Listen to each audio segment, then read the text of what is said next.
Kata Plotinus, tidak mungkin sesuatu itu tercipta tanpa ada bahannya. Kata Plotinus, tidak mungkin sesuatu itu tercipta tanpa ada bahannya. Jadi, kata Plotinus, seandainya Tuhan itu ada, maka dia menciptakan semesta dengan bahan tertentu. Jadi, baraya semuanya Tuhan, saya adalah Tuhan. Ketika ditanya, ana al-haq, saya adalah kebenaran. Al-Khalaj kan ngomong seperti itu. Saya adalah kebenaran. Kamu Tuhan. Kenapa bisa muncul seperti itu? Karena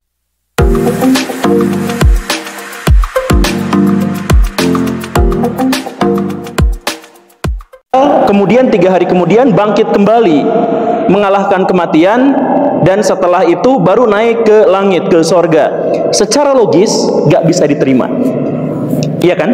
Nah, makanya ketika ada ajaran Kristen dengan ajaran Yunani berbenturan, kata orang Yunani, jangan percaya pernyataan. Kalau kamu tidak bisa melihatnya, tidak bisa membuktikannya secara indrawi, jangan percaya itu. Kata orang Kristen, kamu harus percaya. Landasan keimanan kamu itu kepercayaan pada orang yang telah mati dan bangkit lagi, mengalahkan kematian, kemudian naik ke sorga. Nah, karena orang Yunani, Romawi, dan orang Kristen itu berbenturan terus-terusan, dan kemudian sejak tahun 350-an ajaran Kristen mendominasi di Eropa, maka filosof-filosof Yunani diusir gara-gara bertentangan dengan doktrin atau agama Kristen. Diusirnya kemana? Nah, diusirnya ke tempat yang saya sebutkan tadi, Jundisapur dan Haran. Yang keduanya kemudian ditaklukkan oleh Khalid bin Walid. Khalid bin Walid kemudian menjadikan itu sebagai garnisun pusat wilayah Muslim, dan akhirnya orang-orang filosof-filosof Yunani yang ditendang dari kekaisaran Romawi itu karena dianggap bertentangan dengan Kristen mendapatkan tempatnya, dan banyak di antara mereka yang kemudian masuk Islam atau keturunan mereka masuk Islam setelah era Umar bin Abdul Aziz atau sesudahnya zaman Khalifah Musa al-Hadi. Begitu. Nah, jadi Islam menerima filsafat itu pertama kali di situ, di Haran dan Jundisapur, gara-gara ditaklukkan, dan di situ banyak pelarian-pelarian orang Kristen yang filosof yang kabur gara-gara diintimidasi oleh orang Kristen atau gara-gara tidak cocok dengan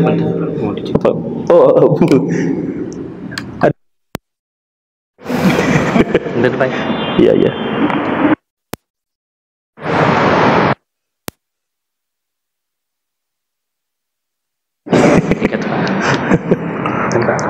Oh iya, masukin lagi. Atau simpen sini aja lah ya. Nah, ya begitu. Itu yang pertama. Yang pertama itu berasal dari situ. Yang keduanya itu jauh lebih tua lagi, yaitu di Alexandria atau Iskandaria. Jadi di Iskandaria itu ada seorang filosof yang kemudian dikenal sebagai Plotinus. Plotinus itu membawa sebuah gagasan atau membawa sebuah pertanyaan yang belum terjawab sampai sejauh itu. Jadi begini, ada seorang filosof yang kita kenal semua namanya seterusnya, dan itu pasti ada ujungnya. Pasti ada satu di mana dia adalah sebab tapi tidak disebabkan oleh apapun, kata Aristoteles. Maka dia kemudian menyebut bahwa itu adalah causa prima atau supra causa. Jadi sang penyebab paling awal, penyebab yang paling super gitu. Yang kemudian ia disebutnya sebagai singularity, yang mutlak, yang esa, yang tunggal, dan sebagainya, yang kemudian oleh sebagian filosof muslim itu disebut sebagai Allah gitu. Tetapi Aristoteles itu kemudian memunculkan sebuah pertanyaan-pertanyaan besar buat para pengikut-pengikutnya, para filosof di Yunani itu, yaitu kalau misalkan sang penyebab pertama itu esa, bagaimana dia bisa menghasilkan dampak yang banyak? Kan ini gak masuk akal. Masuk akal nggak? Ini kita main filsafat dulu ya. Kita main logika filsafat untuk perkenalan dulu. Ini kata Aristoteles, segala sesuatu itu pasti disebabkan oleh sesuatu yang tunggal, yang mutlak, yang tidak mungkin bisa berbagi, dan dia adalah penyebab awal. Itu pernyataannya, itu premisnya. Tetapi kemudian muncul pertanyaan-pertanyaan yang tidak terjawab oleh filosof-filosof berikutnya, yaitu kalau memang penyebab itu tunggal dan satu dan esa dan tidak terbatas, bagaimana mungkin dia bisa menghasilkan akibat yang banyak? Karena akibat itu justru begini nih ya. Ini dalam penalaran hukum kausalitas. Ini filsafat hukum kausalitas gitu. Jadi begini, segala sesuatu akibat itu disebabkan oleh banyak hal. Baraya datang ke sini itu penyebabnya bukan cuma satu. Jutaan. Satu, karena berkesempatan. Dua, karena dipanggil sama al-ummah. Tiga, pengen lihat guru gembul. Empat, karena nggak hujan. Lima, nggak disuruh mamah papa kemana, dan lain sebagainya. Ada banyak yang akhirnya menyebabkan dari sekian banyak penyebab itu hasilnya satu akibat, yaitu baraya semua duduk di sini. Ngerti kan? Jadi akibat itu disebabkan oleh banyak sekali hal. Tapi Aristoteles berpikir sebaliknya dalam kausa prima itu. Penyebab yang tunggal menghasilkan banyak akibat. Kita menghasilkan banyak akibat. Bagaimana logikanya? Gak nyambung. Secara logika kausalitas itu gak bisa diterima. Begitulah. Nah, nanti sama filosof Alexandria itu, yang tadi namanya Plotinus, itu dijelaskan bahwa penyebab tunggal yang kausa prima, yang Allah, yang Tuhan, yang Esa, yang segala rupanya itu bisa menyebabkan banyak hal karena sebuah emanasi. Nah, ini penting, tapi gak akan diuraikan karena mungkin agak terlalu panjang dan terlalu ribet. Tapi inilah, dasar emanasi inilah yang pada akhirnya menjebak banyak sekali kaum muslimin pada ajaran-ajaran yang berlebihan. Jadi, ada nggak yang kenal Al-Halaj, yang anak Al-Haq gitu? Yang seperti itu munculnya itu gara-gara filsafat emanasi ini. Ibnu Sina itu munculnya dari filsafat emanasi ini. Tapi intinya adalah bahwa bagaimana caranya menjelaskan bahwa yang tunggal itu bisa mengakibatkan sesuatu yang banyak, kata Plotinus, adalah gara-gara emanasi. Nah, dua filsafat ini, yang pertama dari Mesir, Alexandria, dan yang kedua adalah dari Persia, itu dua-duanya ditaklukkan oleh Muslim. Alexandria ditaklukkan oleh Amr bin As, kemudian Persia tadi itu ditaklukkannya sama Khalid bin Walid.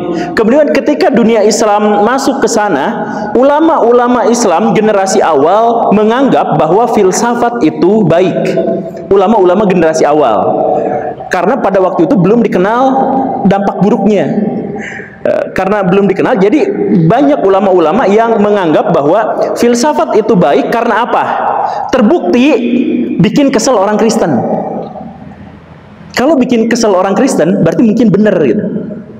Itu alasan yang pertama. Kemudian yang kedua, ada ratusan ayat di dalam Al-Quran yang mendorong kita untuk berpikir atau untuk menghargai pemikiran, atau untuk mendorong kita berpikir lepas dari pikiran masa lalu. Banyak sekali di dalam ayat Al-Quran itu. Nah, itu kemudian ditafsirkan sebagai bahwa itulah dalil-dalil agar kita boleh berfilsafat. Ditambah lagi filsafat pada waktu itu diterjemahkannya sebagai hikmah. Makanya nanti Harun al-Rashid bikin sebuah perpustakaan dan universitas di situ yang namanya Raudatul Hikmah, dan kemudian Al-Ma'mun putranya menggantikannya menjadi Baitul Hikmah. Kenapa namanya hikmah? Hikmah, Baitul, rumah kebijaksanaan, rumah filsafat. Hikmah itu kan, kalau filsafat itu cinta pada kebijaksanaan atau pada kebenaran. Nah, itu diterjemahkan sebagai kebijaksanaan. Dalam hikmah itu kan bahasa Arab, terjemahannya ini adalah kebijaksanaan. Nah, jadi ulama-ulama generasi awal langsung segera menerima filsafat itu karena menganggap bahwa itu baik, dan sampai batas tertentu itu banyak sekali dalilnya di dalam Al-Quran bahwa kita harus berpikir tanpa melihat masa lalu kita apa, tanpa melihat latar belakang kita apa, yang penting kita berusaha untuk mencari kebenaran. Begitu. Apa terlalu, semoga tidak terlalu memusingkan ya? Atau pusing? Lumayan. Ya udah, biar tidak terlalu pusing, kita masuk ke kronologinya aja lah ya. Nah, di dunia Islam pada akhirnya ada satu orang yang sangat menonjol yang dianggap sebagai filosof muslim pertama. Namanya adalah Al-Kindi. Nah, Al-Kindi itu seorang ulama Mu'tazilah yang dikenal pelit. Cerita tentang pelitnya nantilah. Tapi beliau itu jenius dalam banyak hal. Di antaranya adalah beliau mampu, kan dia juga dokter ya, beliau mampu mengobati orang pakai musik. Jadi musik itu buat terapi. Nah, jadi kalau ada orang yang sakit, ada orang yang apa, nah pakai musik. Musik itu untuk mendiagnosis penyakitnya, dan musik itu pada akhirnya untuk menyembuhkannya. Dan banyak sekali orang-orang yang disembuhkan, dan banyak yang akhirnya mualaf gara-gara orang ini, karena menyembuhkan orang pakai musik.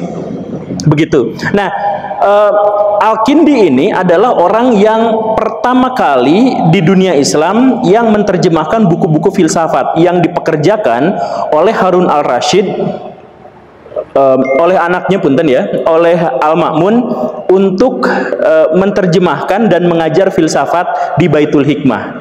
Nah, dia itu sangat interaktif dengan orang-orang Kristen dan orang-orang Yahudi, dan dia itu senang sekali debat. Makanya dia itu adalah teolog Mu'tazilah yang pada waktu itu paling terkemuka. Nah, dalam perdebatan-perdebatan itulah kemudian dia memunculkan gagasan filsafatnya. Dan kemudian untuk pertama kalinya filsafat pada waktu itu dibenturkan dengan Islam, dan dia katakan bahwa ajaran-ajaran Islam itu ada di atas filsafat. Jadi misalkan kalau kata Aristoteles atau kata misalkan Plotinus, tidak mungkin ada, ini penting ya, garis bawah yang bagian ini, walaupun mungkin agak susah dipahami. Kata Plotinus, tidak mungkin sesuatu itu tercipta tanpa ada bahannya. Kata Plotinus, tidak mungkin sesuatu itu tercipta tanpa ada bahannya. Jadi kata Plotinus, seandainya Tuhan itu ada, maka dia menciptakan semesta dengan bahan tertentu. Karena tidak mungkin sesuatu tercipta tanpa bahannya. Nah, Plotinus ini, pernyataan inilah yang kemudian nanti memunculkan gagasan wahdatul wujud. Jadi, baraya semuanya Tuhan, saya adalah Tuhan. Ketika ditanya, ana al-haq, saya adalah kebenaran. Al-Khalaj kan ngomong seperti itu. Saya adalah kebenaran. Kamu Tuhan. Kenapa bisa muncul seperti itu? Karena pikirannya adalah Tuhan menciptakan saya, tapi pasti dari bahan. Bahannya dari mana? Tidak ada lain selain dari Allah itu sendiri. Jadi yang menciptakan kita itu adalah, bahannya adalah Allah sendiri. Makanya kita menjadi Tuhan gitu.